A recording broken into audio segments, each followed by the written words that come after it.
O'rtoqlar, Sadriy savxoziga kelganmiz. Yo'lda bo'yidan bitta zo'r hovli chiqib qoldi. Tayyor biznesi bilan sizlarga tanishtirib o'tamiz. Bu tomon ko'rib turganingizdek Farg'onadan kelish, Hozmak, bu yerda mana oqshom milliy taomlari, yonida Milliy gvardiya, bu tomon esa Mindanobodga ketish yo'li. Tayyor biznesi bilan ketdik. Hovliga kirish qismi ko'rib turganingizdek. Bu yerda mana tayyor biznesi bilan deganmiz. Bu yerda kafesi mavjud. Kirish qismi tashqaridan. Bu yer kirish qismi temir darvozalar qo'yilgan. Tomonda esa mana darvozaxona juda ham kengina so'rilar qo'yib qo'yilgan. Uyni tashqi qismi kosmetik holatda, ichkarisi chiroyli holatda. Faqat tashqarisini bir qator remont qilib olsangiz bo'ladi. Umumiy 8 sotixdan iborat hovli uy. Juda ham kengina mana hovlisi. Ko'rib turganingizdek, birinchi mana bu taraflari bilan ko'rsatib o'tamiz. Yarimidan bu yoqda mana mevali daraxtlar ham bor.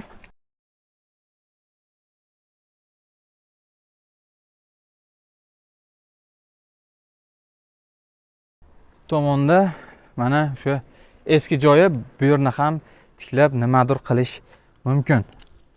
Mevali daraxtlari ham bor.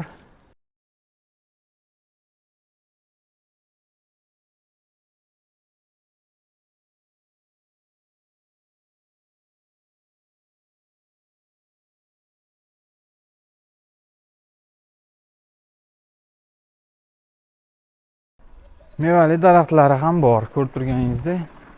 Romlari mana ko'rib turibsiz. Kattagina akfa romlarda. Konditsionerlari bor. Bu yer uyga kirish qismi. Mana bu yer kirish qismi, uzun koridor ko'rib turganingizdek, chiroyli holatda. Mana patologlari ham juda ham balandgina, romlari to'liq akfa romlarda. Birinchi mana bu tarafdan ko'rsatishni boshlaymiz. Bu yerda mana ko'rib turganingizdek uzun zal, chiroyli remont holatda, konditsionerlar o'rnatilgan, gilam pardalar, hammasi xonaga moslab qo'yilgan, stol-stullar ham bor. Bu yerda bitta spalni, kattagina yotoqxona ko'rib turganingizdek, xonaga moslab remont qilingan, jihozlangan yotoq o'rinlari mavjud.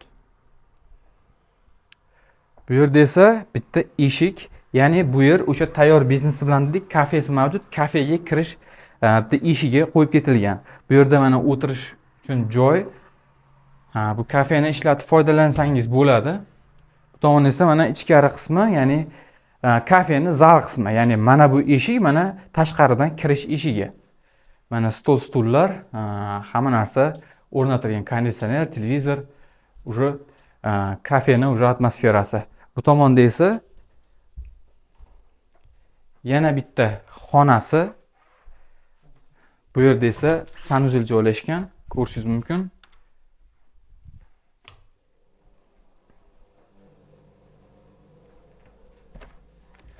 Bu yer esa yana bitta eshik, ya'ni boyagi zalga chiqish eshigi.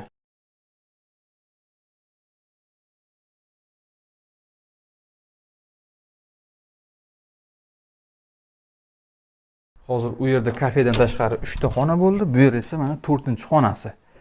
Ko'rib turganingizdek, bitta bu yer ham bitta zal yoki mehmonxona, mana chiroyli remont holatda jihozlab qo'yilgan kattagina televizorlari. Bu yerda esa ichkari spalnisi. Mana yotoqxona. Uy to'liq sistem bilan ta'minlangan, radiatorlar ilingan, chiroyli remont holatida, romlari akfa. Bu yerda esa umumiy sanuzel joylashgan. Kirib ko'rishingiz mumkin. Kattagina umumiy sanuzel, oyoqdagi devorlarini kafel qilib qo'yishgan, chiroyli holatda.